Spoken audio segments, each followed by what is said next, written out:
ग्रामोत्थानोत्सव में प्रतिभावान विद्यार्थियों का हुआ सम्मान। मंडरेला को नगरपालिका बनाने की मांग की। नई शिक्षा नीति से होगा विकास, राज्य मंत्री खर्रा। मंडरेला कस्बे में संचालित ग्रामोत्थान शिक्षण संस्थान में शनिवार को जिला प्रमुख हर्षिनी कुलेरी की अध्यक्षता में ग्रामोत्थानोत्सव कार्यक्रम का आयोजन हुआ, जिसमें मुख्य अतिथि नगरीय विकास, आवासन एवं स्वायत्त शासन राज्य मंत्री झाबरमल सिंह खर्रा थे।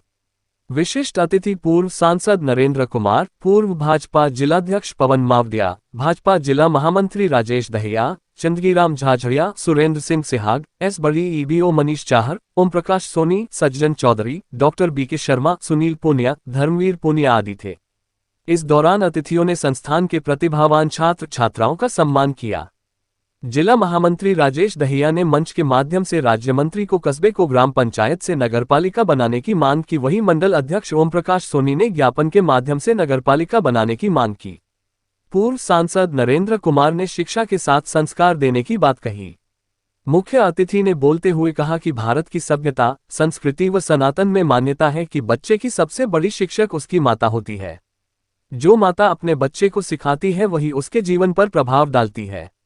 इसलिए हर माता को विशेष ध्यान रखना चाहिए कि हर माता को बच्चों पर विशेष ध्यान रखते हुए भारतीय संस्कृति व सभ्यता के बारे में जानकारी देते हुए हर बच्चे के रहन सहन व संगत पर ध्यान देना चाहिए। वही शिक्षकों को निस्वार्थ भाव से विद्यार्थियों को शिक्षा देनी चाहिए। वर्तमान शिक्षा नीति से देश का गौरव बढ़ा है। पूर्व शिक्षा नीति से युवा अंग्रेजी मानसिकता के कारण श्रमजीवी के बजाय परजीवी बन रहा था। अब धीरे धीरे फिर से भारतीय शिक्षा नीति से देश उन्नत व गौरवान्वित महसूस कर रहा है। इस मौके पर छात्र छात्राओं ने सांस्कृतिक कार्यक्रम प्रस्तुत किए। संस्था सचिव नरेंद्र पुनिया व निदेशक गायत्री पुनिया की अगुवाई अतिथियों का स्वागत किया व विद्यालय का प्रतिवेदन प्रस्तुत किया। प्राचार्य ईश्वर सिंह बड़सरा व धनंजय पुनिया ने आभार व्यक्त किया। इस मौके पर काफी संख्या में लोग उपस्थित थे। ग्रामोत्थानोत्सव में प्रतिभावान विद्यार्थियों का हुआ सम्मान। मंडरेला को नगरपालिका बनाने की मांग की। नई शिक्षा नीति से होगा विकास, राज्य मंत्री खर्रा। मंडरेला कस्बे में संचालित ग्रामोत्थान शिक्षण संस्थान में शनिवार को जिला प्रमुख हर्षिनी कुलेरी की अध्यक्षता में ग्रामोत्थानोत्सव कार्यक्रम का आयोजन हुआ, जिसमें मुख्य अतिथि नगरीय विकास, आवासन एवं स्वायत्त शासन राज्य मंत्री झाबरमल सिंह खर्रा थे। विशिष्ट अतिथि पूर्व सांसद नरेंद्र कुमार, पूर्व भाजपा जिलाध्यक्ष पवन मावदिया, भाजपा जिला महामंत्री राजेश दहिया, चंदगीराम झाझड़िया, सुरेंद्र सिंह सिहाग, एस बड़ी ईबीओ मनीष चाहर, ओम प्रकाश सोनी, सज्जन चौधरी, डॉक्टर बीके शर्मा, सुनील पुनिया, धर्मवीर पुनिया आदि थे। इस दौरान अतिथियों ने संस्थान के प्रतिभावान छात्र छात्राओं का सम्मान किया। जिला महामंत्री राजेश दहिया ने मंच के माध्यम से राज्य मंत्री को कस्बे को ग्राम पंचायत से नगरपालिका बनाने की मांग की। वहीं मंडल अध्यक्ष ओम प्रकाश सोनी ने ज्ञापन के माध्यम से नगरपालिका बनाने की मांग की। पूर्व सांसद नरेंद्र कुमार ने शिक्षा के साथ संस्कार देने की बात कही। मुख्य अतिथि ने बोलते हुए कहा कि भारत की सभ्यता, संस्कृति व सनातन में मान्यता है कि बच्चे की सबसे बड़ी शिक्षक उसकी माता होती है। जो माता अपने बच्चे को सिखाती है वही उसके जीवन पर प्रभाव डालती है। इसलिए हर माता को विशेष ध्यान रखना चाहिए कि हर माता को बच्चों पर विशेष ध्यान रखते हुए भारतीय संस्कृति व सभ्यता के बारे में जानकारी देते हुए हर बच्चे के रहन सहन व संगत पर ध्यान देना चाहिए। वही शिक्षकों को निस्वार्थ भाव से विद्यार्थियों को शिक्षा देनी चाहिए। वर्तमान शिक्षा नीति से देश का गौरव बढ़ा है। पूर्व शिक्षा नीति से युवा अंग्रेजी मानसिकता के कारण श्रमजीवी के बजाय परजीवी बन रहा था। अब धीरे धीरे फिर से भारतीय शिक्षा नीति से देश उन्नत व गौरवान्वित महसूस कर रहा है। इस मौके पर छात्र छात्राओं ने सांस्कृतिक कार्यक्रम प्रस्तुत किए। संस्था सचिव नरेंद्र पुनिया व निदेशक गायत्री पुनिया की अगुवाई अतिथियों का स्वागत किया व विद्यालय का प्रतिवेदन प्रस्तुत किया। प्राचार्य ईश्वर सिंह बड़सरा व धनंजय पुनिया ने आभार व्यक्त किया। इस मौके पर काफी संख्या में लोग उपस्थित थे।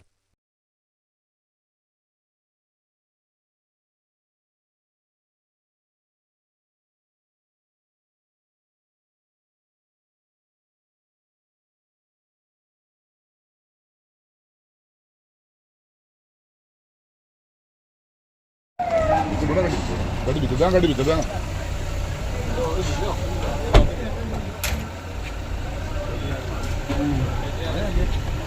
आओ भाई स्वागत है तारा स्वागत है वेलकम वेलकम।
स्वस्तो वृद्धसर्वाः स्वस्ति नः पूषा विश्ववेदाः स्वस्ति नस्तारिक्षो अरिष्टनेमिः स्वस्ति नो बृहस्पतिर्दधातु ॐ प्रेखदस्वामरुतः प्रेषिणी मातरः शुभं यौवानो ओम सोमकस्य एकदन्तस्य कपिलो गजकर्णकः लंबोदरस्य विघ्नो विघ्ननाशो विनायकः धूम्रकेतुर्गणाध्यक्षो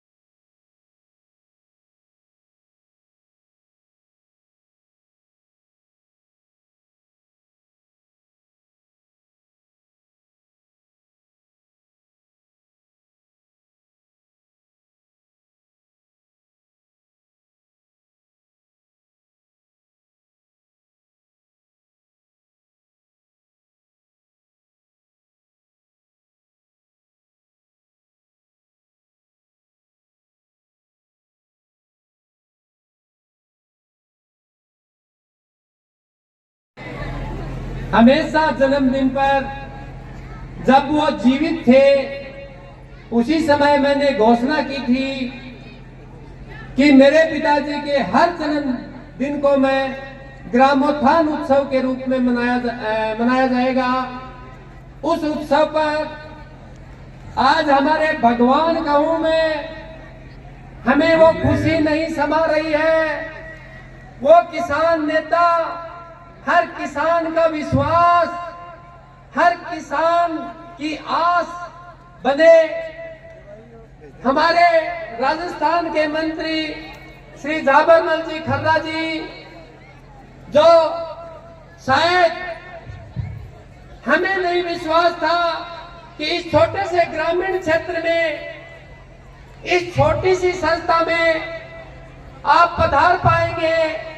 मैं आपको समस्त यहाँ की जनता की ओर से, इस क्षेत्र की ओर से आभार प्रकट करते हैं और यह विश्वास दिलाते हैं कि सर, जब से हमने अपना होश संभाला, मेरे पिताजी पूर्व प्रधानाध्यापक थे और वो हमेशा आपके पिताजी की और उसके बाद में आपकी चौधरी चरण सिंह जी की, लाल बहादुर शास्त्री जी की ऐसी ऐसी कथाएं कहा करते थे कि अगर किसी नेता की मिसाल देनी है, किसी समाज सेवी की मिसाल देनी है, अगर किसी किसानों के मसीहा की मिसाल देनी है तो वो माननीय खर्रा जी हैं। तो ऐसे हमारे नेता खर्रा जी का इस क्षेत्र पर बहुत बहुत आभार, धन्यवाद पधारने के लिए। हमारे जिले के पूर्व एमपी, और मैं ये कहूं कि हर किसान के, मजदूर के, और जिसे सारा क्षेत्र आपनू नरेंद्र कह के बोले, ऐसे हमारे पूर्व एमपी साहब श्री नरेंद्र जी खिंचड़ साहब, हम आज की अध्यक्षता कर रही हमारे जिले की जिला प्रमुख और हर, मैं कहूं कि क्षेत्र में अग्रणी रहने वाली संस्थाओं से भी जुड़ी रही माननीय श्री हसनी जी कुलहरी, इस जिले को नया आयाम देने वाले, इस बीजेपी को नया आयाम देने वाले इस जिले में हमारे पूर्व जिलाध्यक्ष श्री पवन जी मौडिया। और मैं कहता हूं कि भाई जी, मैं तो कोई पुराने टाइम में नेता नहीं देखा करता, वर्तमान में तो नेता अहिया का होगा। सच्ची बात है कि लोभ है तो नेता है, नहीं नेता को यहाँ, लेकिन रात और दिन इस पब्लिक की सेवा कर रहे हमारे राजेश जी दैया जी, हमारे इस गांव में, सर वास्तव में हमारे गांव में बीजेपी का नाम लाने वाले डॉक्टर बीके शर्मा जी, जिन्होंने इतनी मेहनत की इस बीजेपी के लिए, उनका भी हम यहाँ स्वागत करते हैं। हमारे जो महिला मोर्चा से जितने भी पदाधिकारी यहाँ पधारी हैं, सबका मैं हार्दिक अभिनंदन करता हूँ इस संस्था की ओर से। हमारे 3 बार के बीडीसी जिला परिषद सदस्य श्री धर्मवीर जी पूनिया, जो हमारे पड़ोस से आते हैं बीजेपी से, उनका भी यहाँ हार्दिक स्वागत है। और यहाँ के क्षेत्र की हर समस्या को बारीकी से देखने वाले हमारे डॉक्टर साहब श्री सुरेंद्र जी, जो हमारे चिकित्सा जिला अध्यक्ष हैं, उनका भी स्वागत है। हमारे बीडीसी सुनील जी पूनिया, हमारे सरपंच आए बाजला से, उनका भी स्वागत है। हमारे लांबा से सरपंच आए हैं, हमारे तिगास के सरपंच जी हैं, हमारे बाजार के सरपंच जी आए थे, उनका भी स्वागत है। और यहाँ के मंडल अध्यक्ष श्री ओम जी सोनी, और एक और मंडल अध्यक्ष है हमारे सदन जी कोठारी सर, मैं कह रहे हूँ बहुत 24 घंटा बहुत भागोक रहे हैं, उनका भी यहाँ इस मंच पे स्वागत है। हमारे बीडीसी मेंबर, जो सबसे बड़ी मंडरेला पंचायत के बाद में अगर कोई पंचायत आती है तो वो नर्ड है, उनके बीडीसी मेंबर श्री अनिल जी रणवा, हमारे सीपीओ साहब पिलानी श्री मनीष जी चार, और जिसे मैं ये कहूँ जिस तरह से डॉक्टर जी थे उसी तरीके से पिलानी विधानसभा क्षेत्र में अगर सबसे पहले बीजेपी में लगे थे तो हमारे सरपंच जी श्री दिलीप जी स्वामी हैं, जो शायद मैं तो देखने लगे उन्हें जैसे ही बहुत ज्यादा मेहनत कर रहे हैं। तो दिलीप जी तारो भी मैं माड़ा को निकाली थे, लेट आया, मैं ही देखो है, तो मैं स्वागत भी करूंगा और यहाँ पधारने पे बहुत बहुत स्वागत है। और मुकेश जी पूनिया, जो चिड़ावा से जिला वार्ड पार्षद है, उनका भी स्वागत है। हमारे खुटिया से मेंबर हैं श्री सुभाष जी, उनका भी स्वागत है। बहुत से जनप्रतिनिधि और आए हुए हैं, पूर्व सरपंच प्यारलाल जी हैं, अन्य भी जो पीछे बैठे हुए हैं, सॉरी अगर मैं नाम नहीं ले पाऊँ तो, उन सबका स्वागत। और सबसे ज्यादा स्वागत मैं आपका करता हूँ कि मंत्री जी सुबह जब आपका प्रोग्राम निश्चित हो गया, आपने प्रोग्राम डाल दिया, उसके बाद में सिर्फ एक फोन कॉल पे और आपका नाम सुनकर यहाँ जो ये आए हैं ग्रामीण, पूरे ग्रामीण क्षेत्र से हैं, इनका भी मैं हार्दिक अभिनंदन इस शाला में करता हूँ। सभी माताएं, उनका भी हार्दिक अभिनंदन है। प्यारे बच्चों, समस्त स्टाफगण, मैं ज्यादा समय आपका नहीं लेते हुए सिर्फ यही बताना चाहता हूँ कि मेरे पिताजी जुगलाल जी पूनिया जब रिटायर हुए, मेरी उनकी इच्छा नहीं थी कि मैं राजनीति के रूप में जाऊं। उन्होंने कहा कि अगर तुम्हें सच्ची सेवा करनी है समाज की तो एक संस्था खोल। तो मैंने कहा कि पिताजी मेरे से ये बस की बात नहीं है, लेकिन उन्होंने एक संस्था ओपन की और उसमें उन्होंने एक रीजन बताया। सर मैं आपको बताऊं कि यहाँ मंडरेला में विज्ञान पढ़ने के लिए 30 किलोमीटर जाना पड़ता था। मंडरेला की पहली संस्था है, सबसे लास्ट में तो चालू ही थी, इससे पहले 10 संस्थाएं चल रही थी, लेकिन विज्ञान विषय लाने वाली पहली संस्था है। और मुझे खुशी है कि यहाँ से मेरे यहाँ से एक महिपाल जी अपने IRS है और बहुत से IITN वह गाँव का यहाँ को एक नारो लाग दो हमारे गांव में कि अगर तार नौकरी लागना तो ग्रामोत्थान में साइंस ले लो। और आज तक मतलब पहली जब बोर्ड मेरिट आती थी उस समय भी हमने मेरिट दी है पवन बड़सरा के रूप में जो IITN है आज के दिन, और आज भी 99% हमारी बच्ची को दिए।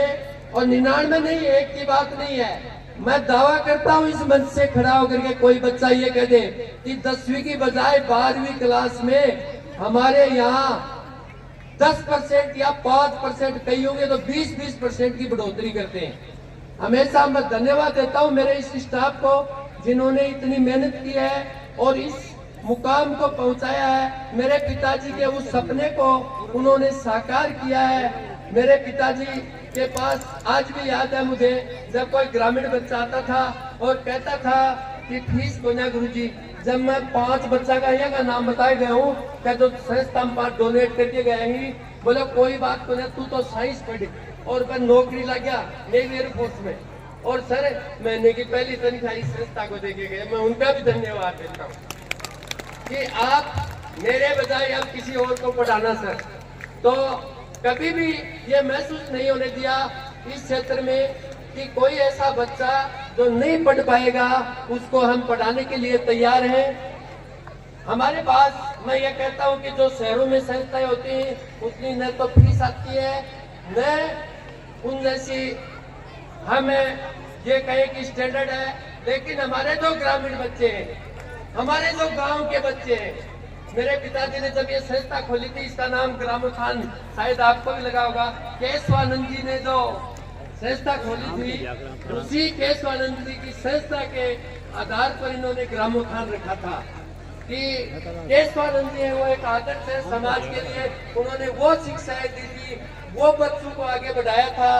और इसी तरीके से हमारे जो एमपी साहब है नरेंद्र जी, उन्होंने किया है। आज से कितनी पुरानी साल तक कोई जानता नहीं था, उस समय इन्होंने संस्था खोली। और आज नीट और आईआईटी की भी सबसे बड़ी बात है, जो लोग ये कहते थे कि कोटा और सिक्किम जाना पड़ेगा, लेकिन नहीं जाना पड़ेगा।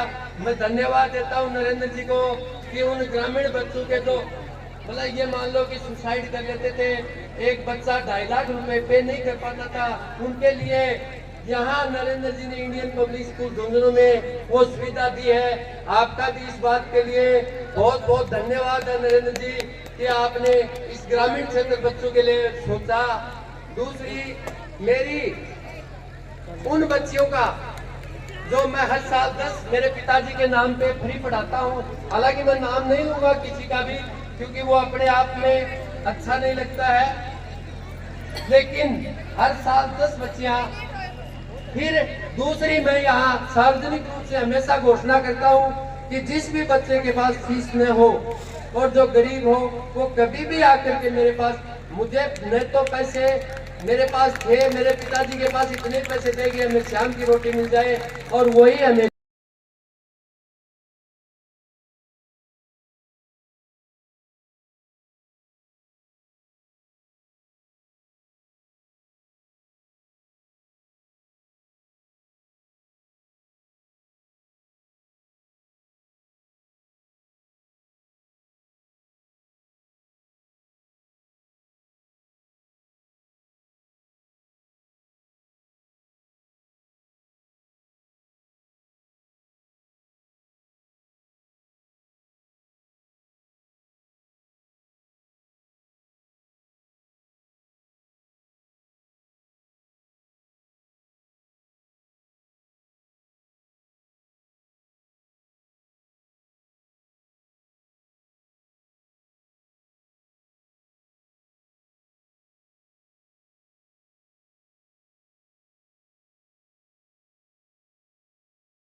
और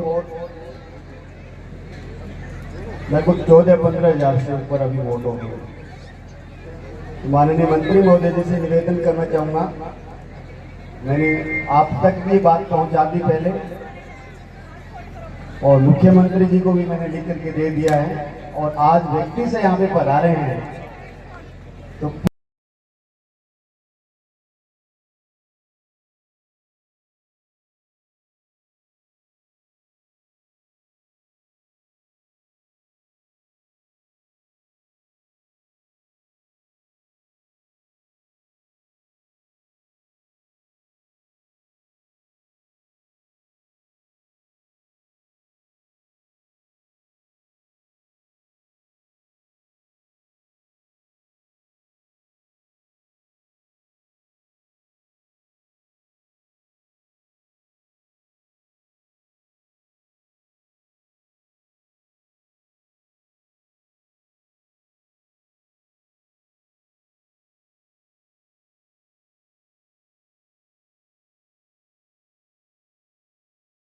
माता की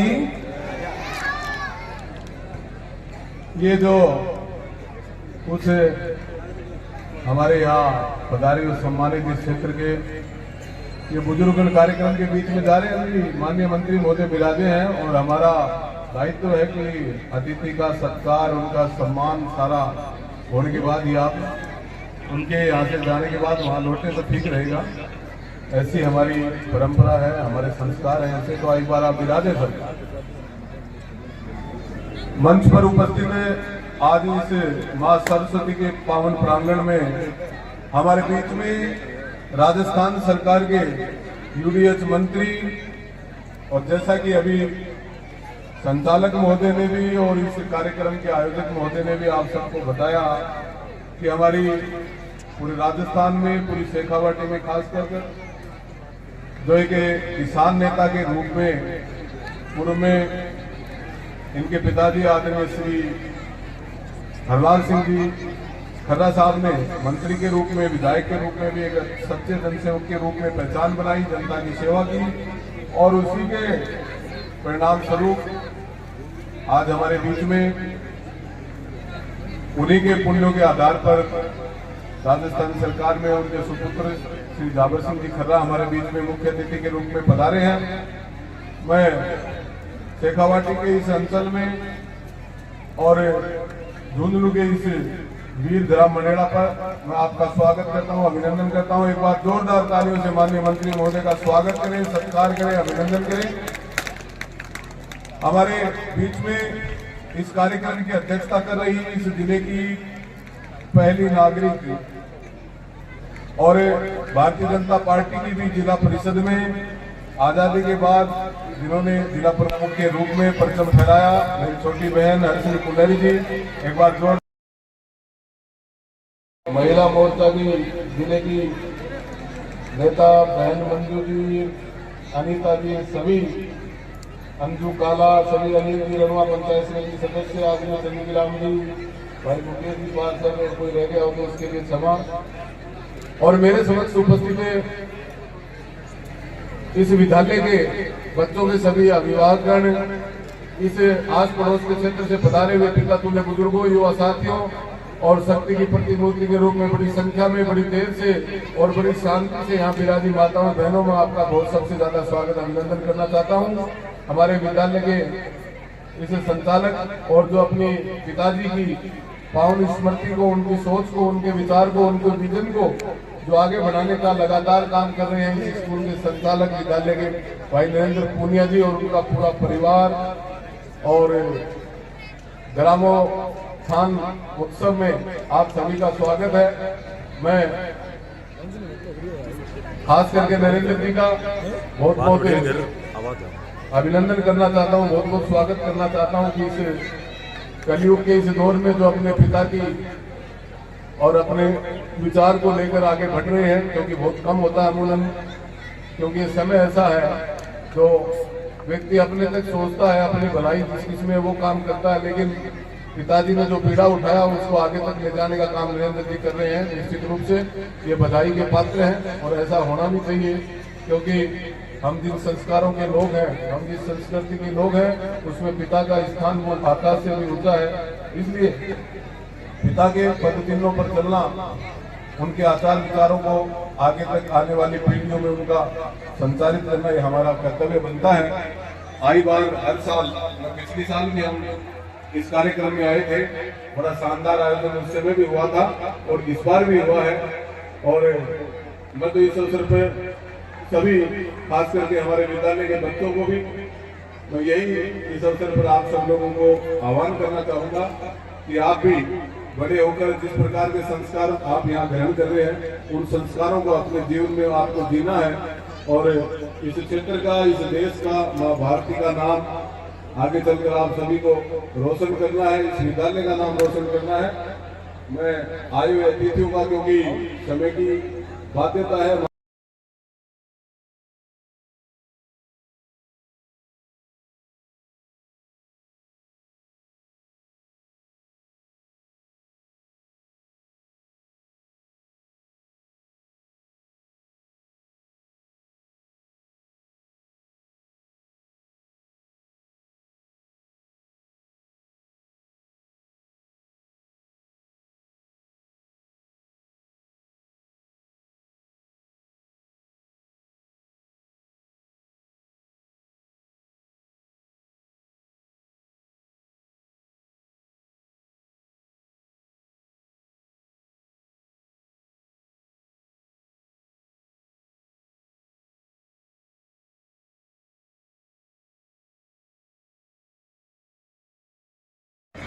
भारत माता की, भारत माता की।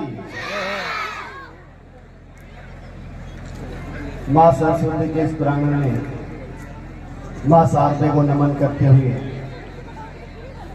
आज के इस कार्यक्रम में हमारे मुख्य आकर्षक के रूप में हम सबके चहेते लोग लाडले, और ऐसे लाडले केवल आपकी विधानसभा के नहीं, हरियाणा बॉर्डर से चलने के बाद जयपुर तक चलते हैं। पूरे शेखावाटी क्षेत्र के सभी लोगों की समस्याओं को ध्यानपूर्वक सुनने वाले और सबकी समस्याओं का समाधान भी करने वाले ऐसे नेक दिल और अजीब इंसान हमारे मीडिया मिनिस्टर श्रीमान जावेद सिंह खर्रा जी, और आज के इस कार्यक्रम की शोभा बढ़ा रहे हमारे जिले से जिला प्रमुख के रूप में हर्षनी कुलेरी जी, जो आज के कार्यक्रम की अध्यक्षता कर रही हैं, पूर्व सांसद महोदय नरेंद्र जी, और मेरे राजनीतिक गुरु रहे पवन जी माउंडिया जी, पूर्व जिलाध्यक्ष,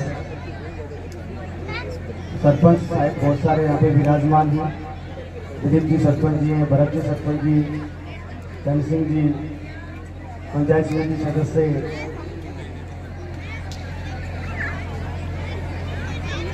हमारे सुनील जी हैं, सुभाष जी हैं, और मंडल अध्यक्ष विराजमान हैं, और शारद जी शर्मा हैं, सज्जन जी कोठारी, ओम प्रकाश जी सोनी, पीके शर्मा जी, राम सिंह जी बोड़ा जी, विक्रम रोहित जी, सुरेंद्र सोनी जी, पार्टी के सीनियर वरिष्ठ जय सिंह नूनिया जी, राम सिंह जी कसबा जी, बहुत बड़ी संख्या में गांव के वरिष्ठ और सीनियर कार्यकर्ता बंधु, मेरे पिता तुल्य बुजुर्ग, माता शक्ति और प्यारे साथी। देखिए, अपने पिताजी की जन्म जयंती को प्रतिवर्ष वार्षिक उत्सव के रूप में मनाने का जो कार्यक्रम मेरे परम अजीज मित्र नरेंद्र जी पूनिया जी प्रत्येक वर्ष जो कार्यक्रम करते हैं, बड़े मन से और खुले दिल से बच्चों के सम्मान में किसी प्रकार की कोई कोताही नहीं छोड़ते, ऐसा हमारे नरेंद्र जी का, और साथ में नरेंद्र जी का कम गायत्री जी का ज़्यादा योगदान है। नरेंद्र जी तो पूरे दिन गाँव में घूमते रहे, बाकी स्कूल में सारा योगदान तो गायत्री जी का है, तो दोनों को, और साथ में हमारे लाडले, हम सबका दिल की गहराइयों से बहुत बहुत स्वागत करते हैं, अभिनंदन करते हैं और आपका धन्यवाद ज्ञापित करते हैं ऐसे शानदार और ऐसे आयोजन के लिए। और देखिए, मंडला क्षेत्र के विकास में और इस क्षेत्र के भविष्य का निर्माण करने में ग्रामोत्थान स्कूल ने बहुत बड़ा योगदान दिया है। इसके लिए भी इसका बहुत बहुत धन्यवाद ज्ञापित करते हैं। और ऐसे अवसर पे हमारे मेहमान के रूप में माननीय खर्रा जी पधारे हैं, तो मंच के माध्यम से ध्यान आकर्षित करते हुए निवेदन करना चाहूंगा, मंडेला जो ग्राम पंचायत है और लगभग 14-15 हजार से ऊपर अभी वोट हो गए। माननीय मंत्री महोदय जी से निवेदन करना चाहूंगा, मैंने आप तक भी बात पहुंचा दी पहले, और मुख्यमंत्री जी को भी मैंने लिख करके दे दिया है, और आज व्यक्ति से यहाँ पे पधारे हैं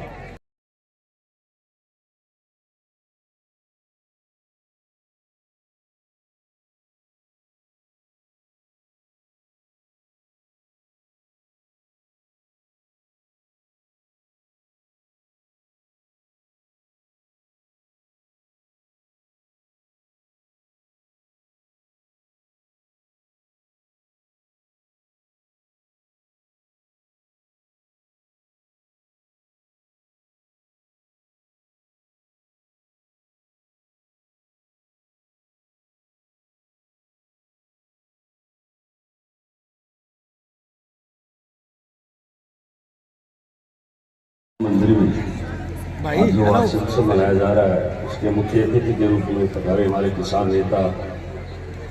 Incoming call from Dharamveer G. Punya Silikania identified by Truecaller. लेकिन हमारे संरक्षक के रूप में भी किसान नेता भी आज हमारे कैबिनेट मंत्री हैं। एक बार जोरदार तालियां बजा करके सभी स्वागत करें।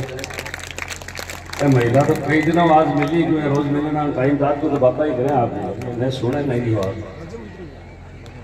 सारी मतलब बातें करें देख लो यार सारी फोटो का माध्यम देखो सारी बात तो आदरणीय हमारे मंत्री जी हमारे साथी पवन जी मावड़िया जी जिला प्रमुख अश्विनी जी हमारे साथी भैया जी सभी महिला मोर्चा के सभी भारतीय जनता पार्टी के सभी पदाधिकारीगण सभी सरपंचगण पंचायत समिति सदस्यगण पूर्व और वर्तमान सभी जिला परिषद सदस्यगण और हमारे साथी नरेंद्र जी और उनके प्रिंसिपल और प्रिंसिपल महोदय के साथ सभी कर्मठ साथी अध्यापकगण माता तुल्य महिलाएं पिता तुल्य बुजुर्गों दोस्तों और बहनों सभी हमारे पत्रकार साथीगण और प्रिय विद्यार्थी मैं आज के इसी सभी कार्यक्रम में सभी जो गार्जियन से अभिभावक पधारे हैं उनका सभी हार्दिक स्वागत करता हूँ अभिनंदन करता हूँ और जिले की ओर से आदरणीय मंत्री जी का पुनः हार्दिक स्वागत करता हूँ अभिनंदन करता हूँ। आज ये जो विद्यार्थी बैठे हैं ये देखो विद्यार्थियों से पूछ रहा हूँ मैं अच्छे कौन कौन बनना चाहते हैं जल्दी बैठो भाई जल्दी बैठो बैठ जाओ जल्दी। विद्यार्थी अच्छे कौन कौन से बनना चाहते हैं हाथ खड़े करो देखो अच्छे कौन बनना चाहते हैं। अब बाकी हाथ नहीं खड़े किए पूरा बनना चाहते हो क्या? अच्छे बनना चाहते हो तो सारी बात सुनोगे बोलोगे नहीं आप कौन नहीं बोलेगा हाथ खड़े करो सब कोई नहीं बोलेगा वो हाथ खड़े करो नहीं बोलना आप सारी बात सुनना 15-20 मिनट का समय हो रहा है हमारी मुख्य अतिथि जी बोलेंगे जब भी सुनना और अब भी सुनना और मुख्य अतिथि जी को सुन करके आप जाएंगे बस 2-4 मिनट लेंगे आप बैठो 10-15 मिनट का समय है और सभी से अनुरोध है कि वो सभी पूरा कार्यक्रम होने के बाद क्योंकि आपके बच्चों का कार्यक्रम है वार्षिक उत्सव देखो एक तरह से शीशा होता है ना शीशा दर्पण ये कभी झूठ नहीं बोलता शीशा में जैसे हमारा चित्र दिखता है वैसा ही है विद्यालय के लिए शीशे के समान है दर्पण के समान ये विद्यालय में क्या क्या गतिविधियां हुई किस तरह के रिजल्ट रहे आपके सामने जो रिजल्ट रहे वो छुपे हुए नहीं एक ग्रामीण में ऐसा रिजल्ट होना एक बहुत बड़ी बात है इसके लिए कहा नहीं जाता था मत करो सांस्कृतिक कार्यक्रम भी और विद्यार्थियों का जो उत्थान मतलब आगे जाना और साथ में आगे जाने के पीछे एक कारण होता है कोई भी प्रतियोगिता हो चाहे पढ़ाई हो उसमें इतने नंबर लाना उससे पहले 2-3 बातें पहले होती हैं तो ही हो सकता है उसमें सबसे पहले स्कूल में होता है अनुशासन। इन बच्चों के अक्सर गाना सब गा सकते हैं नाच सकते हैं लेकिन इनकी छोटी सी बच्ची 10 साल की 5 साल की बच्ची का एक्शन और वो क्या कह रहा था कि 50 या 40 साल का एक व्यक्ति मनुष्य जैसे वो एक्शन कर रहा था शरीर के चेहरे के सारे वो इतना मतलब जिन्होंने भी इनको तैयार किया है वो बहुत ही धन्यवाद के पात्र जिन महिलाएं पुरुषों जो भी कलाकारों ने इन बच्चियों को तैयार किया वो बड़े ही धन्यवाद के पात्र हैं वो अध्यापक भी बहुत धन्यवाद के पात्र हैं जिन्होंने इन बच्चों को इतने दिन वाइट में नंबर लाने के लिए सहयोग दिया संस्था तो है ही है और मैं अभिभावकों भी कह सकता हूँ बिना अभिभावक के सहयोग के विद्यार्थी इतने नंबर नहीं ला सकते और मैं तो यहाँ तक कहना चाहता हूँ आप लोगों को जो अभिभावक आए वो महिलाएं सुने ये महिलाएं जो बच्चों के साथ आई हैं वो बात सुने आपके कारण से ये नंबर आ रहे हैं आपके कारण से आपकी बेटी बेटा आगे बढ़ रहा है क्योंकि महिला का सहयोग होता है पुरुष का नहीं होता क्योंकि पुरुष साथ शादियों में जाना घूमना एक माँ ही उसके पास सारे दिन रहती है स्कूल के बजाय ये महिलाओं को या परिवार को सहयोग क्यों जाता है नंबर लाने में ये बताता हूँ बच्चा जब तक शारीरिक रूप से मानसिक रूप से और सामाजिक रूप से तैयार नहीं है तो कितने ही पढ़ा लो कुछ भी कर लो नहीं नंबर आ सकते। जैसे सामाजिक रूप से माता पिता का बड़ों का आदर सत्कार करना उनका कहना मानना ये जब तक विद्यार्थी में नहीं है तो कितना ही पढ़ा लो कुछ नहीं कर सकता। तो इसमें सामाजिक विचार सामाजिक भी उत्थान है उनका और शारीरिक में बीमार व्यक्ति कभी भी नहीं बढ़ सकता। शारीरिक रूप से विद्यार्थी नंबर लाने से खेलने से पहले शारीरिक रूप से मजबूत होना जरूरी है मानसिक रूप और मानसिक रूप से भी तैयार और मानसिक मतलब खेलों में भी कहा गया है कि sound mind in sound body मतलब स्वस्थ शरीर के अंदर ही स्वस्थ मस्तिष्क रहता है। पहले स्वास्थ्य जरूरी है स्वस्थ होगा ही नहीं बीमार नहीं पड़ सकता स्वस्थ पड़ सकता है इसलिए खेल और व्यायाम भी बच्चों के लिए जरूरी है। तो शारीरिक रूप से मानसिक रूप से और सामाजिक रूप से जब तक विद्यार्थी तैयार नहीं होता तब तक वो आगे नहीं बढ़ सकता। मतलब अध्यापकों से यही कहना चाहता हूँ, बच्चों को पढ़ाने की जरूरत ही नहीं है। ये 2πr² या πr² इससे कभी भी कोई विकास नहीं हुआ आज तक। जब तक के विद्यार्थी तैयार नहीं होता या साइड में बड़ों का कहना नहीं मानता, माता पिता का कहना नहीं मानता, वो चीजें मानेगा तो अपने आप ही सब कुछ सीख जाएगा। और आप खुद देख लीजिए, माता पिता का मतलब हमेशा ही बेटी बेटा कैसा भी हो, लेकिन उनको आशीष ही देता है, दुर्शिष नहीं देता।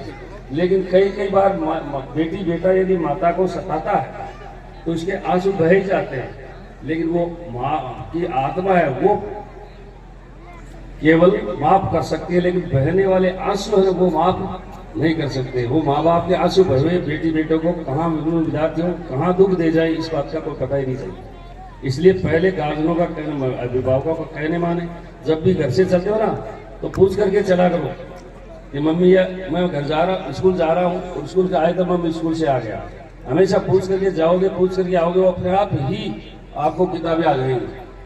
और टीचर भी कैसा होना चाहिए, मैं इसे एक कहानी के रूप में बताऊंगा। एक बेटे का जन्मदिन था और जन्मदिन पर उसके माता पिता ने उसको घड़ी गिफ्ट में दे दी, और बेटा घड़ी को लेकर के स्कूल चला गया और उसने घड़ी बेंच पर खोल दी और पेशाब करने चला गया। वापिस आया तो घड़ी गायब हो गई। घड़ी गायब होगी तो बच्चे ने बताया कि मेरी घड़ी गायब होगी। बोले कितनी देर होगी? बोले अभी छोड़ के गया। तो अध्यापक ने सोचा कि घड़ी तो है तो क्लास में, तो सबको खड़ा कर लिया कि भाई घड़ी किसने ली, लाइन लगवा ली। और जितने बच्चे थे ना, जैसे 20 बच्चे थे तो 20 काली पट्टी मंगवा ली और बच्चों के आंख के बांध ली और घड़ी चेक करना शुरू कर दिया जेब में। घड़ी चेक करना शुरू किया तो एक विद्यार्थी के जेब में निकला, एक घड़ी निकाल ली और बच्चों को कह दिया पट्टी खोल दो। पट्टी खोल दी, बच्चों को बैठा दिया और उसको घड़ी दे दी जिस बच्चे की घड़ी थी। घड़ी लेके बैठकर पढ़ाने लग गया। कुछ नहीं कहा घड़ी के बारे में, कुछ भी नहीं कहा किसकी थी क्या था, कुछ नहीं बोला, पढ़ाने लग गया। इंटरवेल हो गई, लड़कों ने सोचा कि आज किसकी कितनी पिटाई होगी, किसका क्या होगा। लेकिन जिसने घड़ी चोरी थी, जिसकी जेब से घड़ी निकली, वो क्या सोचता आपको पता ही है। उसने सोचा कि अब मारेंगे, एक स्कूल से निकालेंगे, एक मैं मर जाऊं तो ठीक रहूं, माँ बाप क्या कहेंगे, इतने विचार आते रहे। लेकिन छुट्टी हुई, जब तक कोई घड़ी की बात नहीं चली तो वो घर चला गया। घर जाने के बाद में उसने यही सोचा कि घड़ी की कोई बात नहीं चली, लेकिन फिर भी स्कूल चलते कैसे भी सास करके वो वापिस आ गया। घड़ी की कोई बात नहीं चली, फिर वो पढ़ने लग गया। लेकिन उसने मन में ठान लिया कि मैं आज चोर हुआ, मुझे स्कूल से निकाल देते, टी से निकाल देते, मैं पढ़ता नहीं। घर वाले कुछ कहते, कोई कुछ कहते, मैं मरता जीता, पता नहीं क्या क्या करता, लेकिन पता ही नहीं चला। वो वापस पढ़ने ले गया, लेकिन मन में अच्छा बनने की सोच ली उसने कि मैं चोर बना, लेकिन अब मैं चोर नहीं, मैं अच्छा व्यक्ति बनूंगा, बहुत बड़ा बनूंगा। उसके बाद में वो पढ़ लिख करके एक बड़ा व्यापारी बन गया, पैसे वाला व्यापारी बन गया। तो ऐसे ही वार्षिक उत्सव था स्कूल में। अब स्कूल में वार्षिक उत्सव, अब आजकल मंत्रियों को, हमें नेताओं को बुला लिया, लेकिन उस समय क्या होता था कि पुराने टाइम में स्कूल के अंदर पंखे नहीं होते थे, फर्नीचर नहीं होते थे, तो वो दानदाता पैसे वाला होता था, उसको ज्यादा बुलाते थे। आज तो आर्थिक युग आ गया, तो वो क्या भी वही बच्चा जिसे घड़ी चोरी थी वो पैसे वाला बन गया था, बिजनेस चल रहा था। उसी स्कूल में उसको मुख्य अतिथि के रूप में बुला लिया और वो आ गया। मुख्य अतिथि के रूप में आया, जो ही वो अध्यापक दिखा जिसने जेब से घड़ी निकाली थी, उसके पैरों में गिर गया कि गुरुजी मुझे माफ कर दो, गुरुजी मेरे पर। वो सोचा गुरुजी ने क्या कर दिया, कोई माफ वाली बात नहीं है। बोले गुरुजी मुझे माफ कर दो। बोले बात बता। बोले आज मैं आपके कारण से इस पद पर गया। बोले कैसे? बोले मैंने घड़ी चोरी थी, आपने मुझे मतलब कोई दंड के रूप में नहीं दिया, तो मैंने सोचा कि मैं आगे चोरी नहीं करूँ। तो बोले वो घड़ी तूने चोरी थी क्या? बोले थी। बोले मेरे को भी पता नहीं आपने चोरी थी। बोले कैसे? बोले आपके मैंने पट्टी बांधी, तो मैंने भी मेरी आंखों के पट्टी बांध ली थी, मुझे भी नहीं पता कि तू चोर है। तो ऐसे गुरु होते थे। बच्चे को बढ़ाने के कई तरीके होते हैं। आगे हम जितना कमजोर है उसको उतना ही ज्ञान दें, जितना ज्ञान हम बच्चे को पीट दें। हमारे अब एक कमजोर लड़का है, गणित वाला है, वो तो थप्पड़ मार दिया, हिंदी वाला है उसने 2 थप्पड़ मारा, क्यों? कमजोर तो सब में ही कमजोर है। उसको सबको मारेंगे, शाम तक बेचारा सुनना हो जाता है, दूसरे दिन पेट में दर्द होने लग जाता है और वो झूठी गोलियां लेता है, इंजेक्शन खाता रहता है। और वो जैसा है वैसा पढ़ लेगा कभी। और सभी पढ़े हुए कलेक्टर बन गए क्या? बहुत बड़े पदों पर बैठे हैं। मोदी जी क्या जब खूब पढ़े लिखे हैं, सब इंग्लिश सब आती है, लेकिन बड़े नेता नहीं बन सकते, बड़े व्यापारी नहीं बन सकते, बड़े बिजनेस नहीं बन सकते। रोजगार देने वाले बनो, लेने वाले क्यों बनते हो? मोदी जी का सपना पूरा होगा। और मैं तो यहाँ तक कहता हूँ, नरेंद्र जी डरने की जरूरत नहीं है। 40 साल से ऊपर का नरेंद्र ढूंढ लो, मोदी जी जैसे सिद्धांतों का ही मिलेगा, आप ही नहीं। मैं मेरे लिए नहीं कह रहा हूँ कि आप कह रहे हो, मेरे लिए कह रहा हूँ। अब तो नाम पेट में करा लेते हो कि बेटी जन्मी नहीं, बेटी होगी तो ये नाम होगा, बेटा होगा तो ये। पहले ये पंडित लोग बैठे ना, वो ऐसे नहीं थे, वो राशि के हिसाब से निकालते थे, इतने बजे इतने जन्मा, इस राशि पर नाम कढ़ाई है। नए पर नरेंद्र भी होता है और नरोत्तम भी हो सकता है, कुछ भी हो सकता है। लेकिन जो विवेकानंद जी के नाम से 40 साल से ऊपर के, या जब ये नाम निकालने पंडित लोग निकालते थे, जब से नरेंद्र को ढूंढ लो, वैसा ईमानदार जैसे मोदी बैठे, ऐसे ही लगभग सिद्धांतों में मिलेगा। तो घबराओ मत, नरेंद्र जी के लिए बढ़ाई हो रही तारीख नाम राशि रहे। इसलिए मैं आपके पिताजी को नमन करता हूँ, बहुत बहुत धन्यवाद उनके जन्मदिन पर आप। और ये बात भी वास्तविक सत्य है, ये जो इन्होंने जो कहा, ये झूठ नहीं बोला जाता स्टेज के ऊपर। तो इस तरह का काम आप कर रहे हो, बहुत अच्छी बात है। और एक और बात कहना चाहता हूँ, एक जाटों का इतिहास लालवीर जाफर जी मारवाड़ में करे ना करते, इनके पिताजी, मैं जब छोटा सा था, हम स्कूल तो खोल ली थी, मेरे खिचड़ बाजी सर का एक बैंक में नौकरी करता है, बाजी सर मतलब मंडावा विधानसभा क्षेत्र का, वो बैंक में जयपुर नौकरी करता है, रहने वाला मंडावा विधानसभा क्षेत्र का। इनके पिताजी को जानता नहीं था, वो मंत्री जी थे। तो उनके पास गया, शाम में ये बैंक में नौकरी कर रहा हूँ, मेरी पत्नी सर्विस करती है, उसका ट्रांसफर यहाँ करा दो। अनजाने में उन्होंने अखबार लिख कर देखा, उसका ट्रांसफर वहाँ हुआ। और हमारे अभी इनके पिताजी का जो झुंझुनों के अंदर सामुदायिक विकास भवन बना हुआ है, जिसमें जो हॉल मेरा बना हुआ सबसे बड़ा, वो जमीन इनके पिताजी ने दिलवाई। और उसके पास जो RSS वाली स्कूल चल रही है, वो उसके बाद में उनको पता चला कि झुंझुनों में ऐसी जमीन पड़ी है, वो उस समय दी हुई है, जो केशव आदर्श विद्या मंदिर चल रहा है, वो उनके पिताजी की दी हुई है। तो जो वो काम करते थे वो छुपे हुए नहीं है। और आज बता दो, वो जाटों का इतिहास पढ़ लीजिए, योगदान, मतलब मैं बुराई नहीं करता कि मैं जाटों से जाटों का देश में बढ़ाने के अंदर जितना सहयोग रहा है, वो शायद ही किसी जाति विशेष का रहा होगा। पढ़ लो, आप किताबें पढ़ो, जब पता चलेगा। एक और बता देता हूँ, जिसको पढ़ भी नहीं सकते, सुन भी नहीं सकते, आप देख भी नहीं रहे हो, आज मोदी जी का सपना जितना जाट पूरा कर रहे हैं, उतना कोई भी नहीं कर रहा है। मैं आपको पहले बता दूं, जैसे शिक्षा सारी जाटों की है, लगभग। कोटा चले जाइए, शिकर चले जाइए, झुंझुनू आ जाइए, ये भी जाट है। ये इतना विकास, आज वो बच्ची 51,000 रुपए लेके गई, ये संस्था नहीं खुलती, वो बेटी यदि 51,000 रुपए ले लेती, कितने परसेंटेज ले आती, तो मुझे बता दो ये स्कूल यहाँ नहीं खुलता कोने में, कि वो पढ़ने घर से इतनी दूर शिकर जयपुर जा नहीं सकती थी, और ये स्कूल खोलने से यहाँ 99% ले आई। ये योगदान है कि नहीं है सही? आज एक गरीब की बेटी और की बेटी, इसके पास का एरिया, ये बच्चे यहीं पढ़ सकते हैं, वो शिकर नहीं जा सकते, जयपुर नहीं जा सकते, झुंझुनू में नहीं जा सकते, तो वो इस एरिया में पढ़ते हैं। इसका कहने का मतलब क्या है कि हर जगह हर अच्छा विद्यार्थी बेटी बेटा है, जिसको लाने की जरूरत है। कहते हैं ना, गाँव में भी जो ग्रामोद्धार नाम रखा है, ये इसीलिए नहीं रखा, इसमें यहाँ भी वो कहीं भी चले जाइए किसी भी कोने में, वहाँ भी बेटी बेटे अच्छे मिलते हैं, लेकिन उनको आगे लाने के लिए भी तो वहाँ व्यवस्था भी तो चाहिए। जितनी शिक्षा दे रहे हैं, मैं शिक्षक में बैठा था 15 बजे, जब हमने खोला ड्रीमर्स कॉलेज, इन्होंने बताया ना, मैं स्वास्थ्य बात बता रहा हूँ, ड्रीमर्स कॉलेज के लिए खोला, तो वही सपना पूरा करना चाहते हैं कि शिक्षक में भीड़ भाड़ में किस तरह से बेटी बेटे रहते हैं, क्या कर रहे हैं, वो हम नहीं करने देंगे, नहीं करेंगे, और रिजल्ट भी उससे अच्छा दिखा करके देखेंगे। तो हम जिस रामगासी से लग जाते हैं, उस काम को अच्छा सफल करके छोड़ते हैं। मैं शिक्षक में बैठा था, 2-3 स्कूल फेल हो गई, वहाँ बैठा था। वो ड्रीमर्स की जो देहरादून की ब्रांच है, उसके साथ हमने खोला है, वो शिकर में भी खुली है और यहाँ भी खुली है। मैं वहां बैठा था, यार ये बाहर से आकर के कितनी संस्था चलती, सबसे पहली स्कूल तो आपकी है, इतनी बड़ी बिल्डिंग है। उन्होंने एक शब्द बोला मुझे, वो आपकी स्कूल है, मतलब कैसे डाउन हो गई, तो उन्होंने कहा हम जाट नहीं है, बस संस्था ही जाटों की चल रही है। वो खुद ही कहते हैं कि हम जाट नहीं है, वो जाटों की संस्थाएं ही पनप रही। देख लो, चाहे झुंझुनू में कितनी संस्थाएं हैं, सीकर में देख लो, जयपुर में देख लो, जो भी विकास कर रहा है, तो क्या पैसे कैसे लेते हैं व्यवस्था नहीं पता, जो आगे बढ़ रहे हैं, आज देश आगे बढ़ रहा है, वो शिक्षा से जो आगे बढ़ रहा है, वो स्कूल चलाने वाला 90% जाट है। नहीं है तो आप देख लीजिए, अब मैं कैसे रोक सकता हूँ, तो इतिहास बैठा गवाही दे रहा है, ये योगदान है कि नहीं।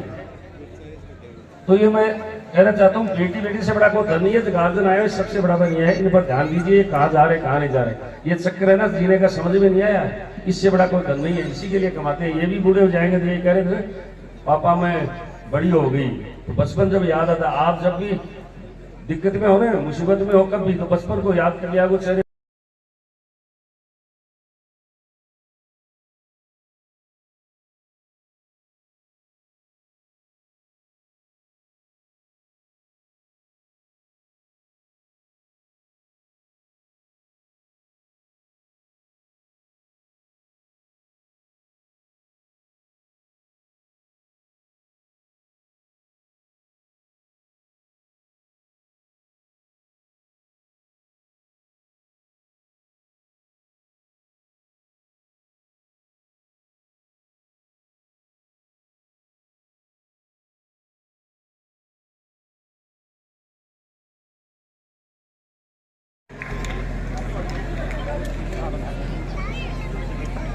आज के इस विद्यालय के ग्रामोत्थान उत्सव समारोह में उपस्थित क्षेत्र और आसपास से पधारे सभी सम्मान्य वरिष्ठ प्रबुद्ध नागरिकगण, सम्मान्य अभिभावकगण, परम सम्मान्य मातृशक्ति, विद्यालय के सभी होनहार विद्यार्थी बालक बालिकाएं, विद्यालय के प्रधानाचार्य जी सहित उनके सभी साथी शिक्षक बंधुगण और आपके बीच उपस्थित राजस्थान विधानसभा में हमारे साथी रहे और झुंझुनू से लोकसभा में आपका प्रतिनिधित्व कर चुके माननीय नरेंद्र जी, झुंझुनू के माननीय जिला प्रमुख हरसिंह जी, माउंडिया जी, दहिया जी, सम्मानित मंच उपस्थित सभी सम्मानित जनप्रतिनिधिगण और पार्टी के पदाधिकारीगण, पत्रकारगण। सबसे पहले तो मैं स्वर्गीय जुगलाल जी पूनिया का अपनी भावभीनी शुभकामनाएं अर्पित करना चाहूंगा, जिन्होंने स्वयं शिक्षक रहते हुए अपने परिवार को शिक्षा के क्षेत्र में आगे बढ़कर काम करने और विशेष रूप से यहाँ विज्ञान क्षेत्र का विद्यालय खोलने की प्रेरणा दी। उन्हें सत सत नमन। साथ ही आज के अवसर पर यहाँ उपस्थित परम सम्मान्य मातृशक्ति से एक अनुरोध करना चाहूंगा। भारतीय सभ्यता, संस्कृति और सनातन की दृढ़ मान्यता है कि इस संसार में जो भी मानव शिशु जन्म लेता है, अपनी मां के पेट से लेकर शुरुआती 4-5 साल तक उसकी सबसे बड़ी शिक्षक, सबसे बड़ी गुरु उसकी माता होती है। बच्चे के पेट में रहते समय से लेकर जीवन के शुरुआती 3-4-5 साल में उसकी माता की जैसी विचारधारा होती है, वो बच्चों को जिस प्रकार की ज्ञानवर्धक लोरियां सुनाती है, बच्चे को जिस प्रकार की ज्ञानवर्धक कहानियां सुनाती है, थपकी देकर गीतों के माध्यम से भारतीय सभ्यता संस्कृति का ज्ञान कराती है, वही सारा ज्ञान, वही सारे संस्कार बच्चे पर जीवन भर प्रभावी रहते हैं। इसलिए सबसे पहले सम्मान्य मातृशक्ति से मेरा यह अनुरोध रहेगा कि कृपया आप अपने कर्तव्य और दायित्व को पहचानें और पूरी दुनिया में आज की तारीख में भारत सर्वाधिक किशोर और युवावादी वाला राष्ट्र है और हम सबको पता है कि हमारी वो बड़ी किशोर और युवा आबादी का एक बड़ा हिस्सा किस प्रकार के रास्ते पर चल रहा है, ये उन्हें जन्म से लेकर, बचपन से लेकर किशोरावस्था तक सही सत शिक्षा और सही सत संस्कार नहीं मिलने का खामियाजा हम पूरा समाज और ये राष्ट्र उठा पा रहे हैं। इसलिए कृपया सम्मान्य मातृशक्ति इस ओर ध्यान दें। साथ ही मैं यहाँ उपस्थित सभी वरिष्ठ प्रबुद्धजन और अभिभावकों से एक अनुरोध करना चाहूंगा। सामान्यतः एक अभिभावक के रूप में, परिवार के मुखिया के रूप में, एक दादा दादी के रूप में, एक पिता के रूप में, एक ताऊ के रूप में, या परिवार के बड़े होने के नाते अपने परिवार की भावी पीढ़ी के प्रति हमारे जो कर्तव्य और दायित्व बनते हैं, हम उन कर्तव्य और दायित्वों को अपने परिवार के उन बालक बालिकाओं को विद्यालय में प्रवेश दिलाकर इतिश्री मान लेते हैं कि मेरे परिवार की भावी पीढ़ी के प्रति मेरा जो कर्तव्य और दायित्व था उसका मैंने पूरी निष्ठा से निर्वहन कर दिया। सामान्यतः अधिकांश अभिभावकों या परिवार के मुखिया के दिलो दिमाग में ये विचार नहीं आता कि विद्यालय मात्र 7 घंटे चलता है, बाकी 17 घंटे में हमारे परिवार का वो बालक, वो किशोर, वो युवा किस प्रकार के वातावरण में रहता है, किस प्रकार की संगत में रहता है, उसकी उठ बैठ कैसी है, उसकी बोलचाल कैसी है, उसका चाल चलन कैसा है, इस पर ध्यान देने का किसी के पास भी समय नहीं मिलता और उसका दुष्परिणाम भी हमें कई बार भोगना पड़ता है।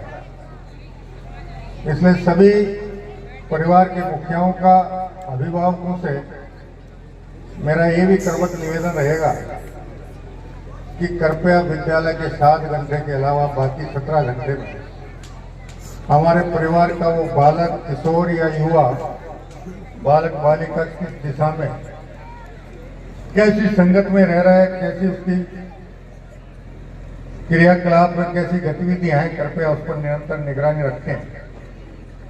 और अगर कोई कमी बेसी आपको दिखाई दे तो निश्चित रूप से उसके विद्यालय के शिक्षकों के साथ बैठकर मंथन कर उस कमी को सुधार कर उसे सत शिक्षित और सत संस्कारित बनाने में किसी प्रकार की कोर कसर नहीं छोड़े। साथ ही मेरा शिक्षक बंधुओं से भी और विशेष रूप से प्राचार्य जी सहित सभी से भी एक अनुरोध है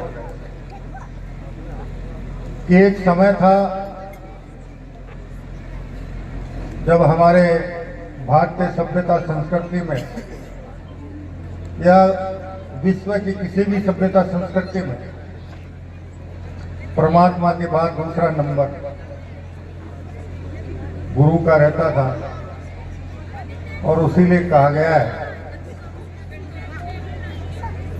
कि गुरु गोविंद दो खड़े काके लागू पाए, बलिहारी गुरु आपकी जो गोविंदियो बताए। अब एक समय था जब भारतीय सभ्यता संस्कृति में हमारे यहाँ गुरुकुलों का प्रचलन हुआ करता था। 2-2, 4-4 गांवों के बीच में एक गुरुकुल हुआ करता था और उस गुरुकुल की सारी व्यवस्था गांव के नागरिक मिलकर किया करते थे और गांव के विद्यार्थी कुछ रोज घर आते जाते और कुछ गुरुकुल में रहकर शिक्षा अध्ययन करते थे और गुरु के बताए मार्ग पर चलकर वो अपने आप को श्रेष्ठ विद्यार्थी साबित करने में किसी प्रकार की कोर कसर नहीं छोड़ते थे। फिर विदेशी आक्रांत आते गए, कई आक्रमण झेलने के बाद जब अंग्रेज यहाँ आए और उन्होंने लगातार कई साल शासन करने के बाद भी उनके समझ में ये नहीं आया कि भारतीय सभ्यता संस्कृति में ऐसी क्या विशेषता है कि 1000 साल के थपेड़े खाने के बावजूद भी भारत की सभ्यता संस्कृति एकता और अखंडता छिन्न भिन्न क्यों नहीं हो पा रही है। तो उन्होंने अपने एक पढ़े लिखे अधिकारी को भारत इस बात का पता करने के लिए भेजा।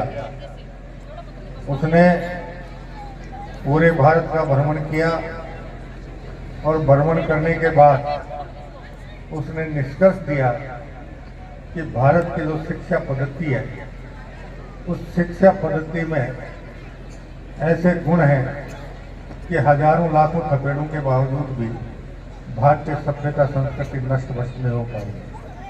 तो उन्होंने सबसे पहले भारतीय शिक्षा पद्धति पर प्रहार किया और अभी कुछ साल पहले तक जिस शिक्षा पद्धति को हम मैकलो की शिक्षा पद्धति के नाम से जानते हैं, उसमें जिस प्रकार का भारत की भावी पीढ़ी को भटकाने का काम किया और श्रमजीवी बनने के बजाय परजीवी बनने का मार्ग प्रशस्त किया। लेकिन सौभाग्य से पिछले वर्षों में धीरे धीरे उसमें सुधार हुआ और अभी पिछले वर्षों में ही भारतीय शिक्षा पद्धति में आमूल परिवर्तन करने की दृष्टि से भारत की नई शिक्षा पद्धति लागू हुई और उम्मीद करते हैं कि आने वाले समय में जैसे जैसे हम हमारी भावी पीढ़ी को पुरातन इतिहास से परिचित कराते जाएंगे, भारत का वैभव सुनकर, पुराना इतिहास सुनकर हमारी भावी पीढ़ी अपने आप को पूर्वजों के योग्य बनाने के प्रयास में निश्चित रूप से रत होगी। क्योंकि भारतीय सभ्यता संस्कृति के 3 प्रमुख चरण हैं: भूतकाल, वर्तमान काल और भविष्य काल। भूतकाल का अर्थ ये था कि भूतकाल में हमारे पूर्वजों ने जो अच्छे काम किए, वर्तमान में हम उनको आगे बढ़ाएं और अगर उनमें कोई कमी खामी रही हो तो वर्तमान में उसमें सुधार कर और उनके अच्छे कामों को तेजी से आगे बढ़ाने का प्रयास करें। अपनी भावी पीढ़ी को अपने पूर्वजों के स्वर्ण इतिहास के बारे में अवगत करें ताकि हमारा वर्तमान भी सुखी रहे और हमारा भविष्य काल भी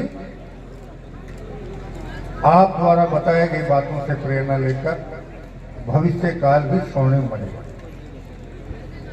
दुर्भाग्य से पिछले 40-50 साल पहले जिस तेजी के साथ भारत में भी भौतिकवाद तेजी से आगे बढ़ा, उससे पहले 50-55 साल से ऊपर के जितने भी नागरिक यहाँ उपस्थित होंगे उन सबको याद होगा कि हर गांव में बुजुर्गों के खटाई की जगह हुआ करती थी, जहां दिन भर खेत में काम करने के बाद खाना पीना खाकर शाम के समय अपने पोती नातियों बेटों को लेकर वो उस स्थान पर आते थे और पुरातन काल की और प्राचीन काल की और पौराणिक काल की ऐतिहासिक बातों का आपस में आदान प्रदान करते रहते थे और उनकी गोद में खेलने वाले उनके बेटे पोते नाती उन कथा कहानियों को सुन कर अपने ज्ञान की अभिव्यक्ति किया करते थे। लेकिन पिछले 40-50 साल में ये व्यवस्था धीरे धीरे कम होती गई, एकल परिवार बनते गए और इसीलिए भारत सरकार को अब एक बार पुनः शिक्षा पद्धति में बदलाव कर भारतीय शिक्षा पद्धति की ओर देश की भावी पीढ़ी को सही शिक्षा देने के लिए नई शिक्षा नीति का निर्माण करने की आवश्यकता पड़ी। साथ ही मैं इस विद्यालय के सभी विद्यार्थी बालक बालिकाओं से भी एक अनुरोध करना चाहूंगा कि आपके जीवन का एक कालखंड सबसे महत्वपूर्ण कालखंड है। इस कालखंड में आप जितनी कड़ी मेहनत कर लेंगे, जीवन में अनुशासन को जितना महत्व देंगे और सद शिक्षा और सद संस्कार ग्रहण करने का जितना भरसक प्रयास करेंगे, जीवन आपका उतना ही सुखदायी और सफल होगा। और कोई आश्रय नहीं कि आप अपने माता पिता का, अपने परिजनों का, अपने मोहल्ले का, अपने गांव का, अपने राष्ट्र का किसी न किसी क्षेत्र में नाम रोशन करने में सफलता प्राप्त कर पाए। साथ ही मैं हमारे शिक्षक बंधुओं के साथ साथ सभी से एक और अनुरोध करना चाहूँगा। जब से आदरणीय नरेंद्र मोदी जी प्रधानमंत्री बने, उन्होंने आज प्रधानमंत्री बनने के बाद सबसे पहला नारा दिया था कि स्वच्छ भारत स्वस्थ भारत, और इस नारे को लेकर कई लोगों ने बहुत मखौल भी उड़ाया, लेकिन इसका जो गूढ़ रहस्य है उसे समझने में हमें लंबा समय लग गया। स्वच्छ भारत स्वस्थ भारत का गूढ़ रहस्य यह है कि अगर आपके आसपास का वातावरण स्वस्थ होगा, चाहूँ और साफ सफाई होगी, आपका तन स्वस्थ होगा, आपका तन स्वस्थ होगा तो आपका मन स्वस्थ होगा, और आपका मन स्वस्थ होगा तो आपका मस्तिष्क स्वस्थ होगा। जब वातावरण स्वच्छ होगा, तन स्वस्थ होगा, मन स्वस्थ होगा, मस्तिष्क स्वस्थ होगा, तो आपके मन मस्तिष्क में सदैव सकारात्मक विचारों का प्रवाह होगा। नकारात्मक विचार आपके आसपास भी नहीं फटकेंगे। और जब व्यक्ति के, इस राष्ट्र के हर नागरिक के मन मस्तिष्क में सकारात्मक विचार होंगे तो हमारे राष्ट्र भारत को दुनिया का सबसे सशक्त, सबसे समृद्ध, सबसे मजबूत, सबसे विकसित और सर्वाधिक सामाजिक समरसता वाला राष्ट्र बनने से दुनिया की कोई ताकत नहीं रोक पाएगी। इसलिए कृपया इस ओर भी ध्यान दें। और अभी पिछले वर्ष उन्होंने एक नया नारा और दिया था। पिछले 60-70 सालों में हमने प्रकृति के साथ बहुत खिलवाड़ किया है और उसके बहुत से दुष्परिणाम भी हमको भोगने पड़े। पहली बार, अब की बार जो बरसात का मौसम गया राजस्थान में, परमात्मा की मेहरबानी रही कि बरसात बहुत अच्छी मात्रा में हुई और सर्दियों में मावठ भी बहुत अच्छी मात्रा में हो रही है। और ये प्राकृतिक संतुलन बना रहे, इसके लिए आदरणीय प्रधानमंत्री जी ने एक नया उद्घोष किया है, एक पेड़ अपनी माँ के नाम। अब सामान्यतः लोग इसका भी मजाक उड़ाते हैं, लेकिन इसका भाव समझने की आवश्यकता है। जब आप या देश का कोई भी नागरिक अपनी माँ के नाम से एक पेड़ लगाए तो उसके मन में सबसे पहले ये भाव आना चाहिए कि जब वो अबोध बालक था, क्योंकि पौधा लगाओगे वो भी अबोध होगा, और जन्म के बाद आप भी 5-6-7 साल तक जब अपने पैरों पर खड़े होकर चलना नहीं सीखे तब तक आप भी अबोध थे। उस अबोध अवस्था में आपकी माताजी ने आपका जिस प्रकार से लालन पालन पोषण किया, माँ के नाम से जो पेड़ लगाए, जब तक वो वृक्ष नहीं बने तब तक उसका भी उसी प्रकार से पालन पोषण करें और उसको वृक्ष बनने में आप सहायक बने, जैसे आपकी माता ने आपको बड़ा होने में मदद की। और ये कर्म अगर 2-4-5 साल लगातार चलता रहा तो पिछले 70-80 साल में हमने प्रकृति के साथ जितना खिलवाड़ किया है, उस खिलवाड़ की पूर्ति हम आने वाले 5-6 साल में ही पूरी करने में सफलता प्राप्त करेंगे। और जब प्राकृतिक संतुलन बनेगा, प्रकृति स्वस्थ रहेगी तो सब कुछ स्वस्थ बनेगा, समृद्धि बनेगी। चारों मौसम वापस जो गड़बड़ा गया, सर्दी में गर्मी पड़ती है, गर्मी में सर्दी पड़ती है, बरसात कब आती है कब जाती है, ये जो मौसम चक्र गड़बड़ा है वो सारा गड़बड़ा हुआ चक्कर वापस प्राकृतिक संतुलन बनाकर हमें हमारे पूर्वजों के कालखंड में जैसा वापस महसूस कराने में प्रकृति किसी प्रकार की कोताही नहीं बरतेगी। इसलिए मेरा सभी से निवेदन है कि कृपया इस दिशा में ध्यान दें, मातृशक्ति अपने कर्तव्य दायित्वों को समझे, अभिभावक और परिवार के मुखिया भावी पीढ़ी के प्रति अपने कर्तव्य दायित्वों को समझें, और सभी प्राचार्य जी सहित सभी शिक्षक बंधु भी अपने कर्तव्य और दायित्वों का निष्ठापूर्वक निर्वहन करें, और बालक बालिकाएं भी उनके माता पिता की जो उनसे उम्मीदें हैं और उनकी खुद की जो इच्छाएं हैं उनको पूरा करने के लिए और सत शिक्षित और संस्कारवान बनने में किसी प्रकार की कोर कस नहीं कर छोड़ें, कड़ी मेहनत करें और जीवन में अनुशासन को सर्वाधिक महत्व दें। इसी आशा और उम्मीद के साथ आप सभी का हृदय से बहुत बहुत आभार, धन्यवाद। जय हिंद, जय भारत, वंदे मातरम। मंत्री जी से निवेदन रहेगा 1 मिनट